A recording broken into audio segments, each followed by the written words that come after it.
Resistor ಇದು current ಅನ್ನು ತಡೆಯುತ್ತದೆ, ಅಂದರೆ ಮಿತಿಗೊಳಿಸುತ್ತದೆ.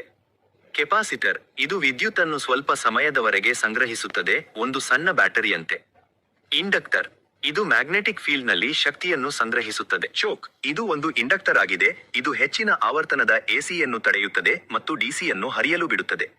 ಟ್ರಾನ್ಸ್ಫಾರ್ಮರ್ ಇದು ವೋಲ್ಟೇಜ್ ಅನ್ನು ಕಡಿಮೆ ಮಾಡುತ್ತದೆ, ಅಂದರೆ ಸ್ಟೆಪ್ ಡೌನ್ ಮಾಡುತ್ತದೆ, ಅಥವಾ ಹೆಚ್ಚಿಸುತ್ತದೆ, ಅಂದರೆ ಸ್ಟೆಪ್ ಅಪ್ ಮಾಡುತ್ತದೆ. ಡಯೋಡ್ ಇದು ಪ್ರವಾಹವನ್ನು ಕೇವಲ ಒಂದು ದಿಕ್ಕಿನಲ್ಲಿ ಮಾತ್ರ ಹರಿಯಲು ಬಿಡುತ್ತದೆ, ಒನ್ ವೇ ವಾಲ್ನಂತೆ.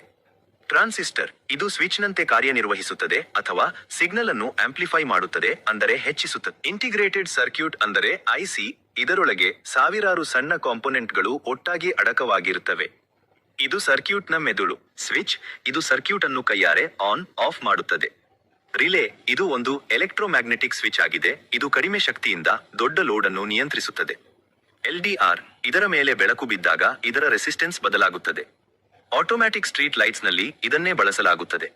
ಎಲೆಕ್ಟ್ರಾನಿಕ್ಸ್ ಕಲಿಯಬೇಕಿದ್ದರೆ ಈಗಲೇ ಫಾಲೋ ಮತ್ತು ಸಬ್ಸ್ಕ್ರೈಬ್ ಮಾಡಿ.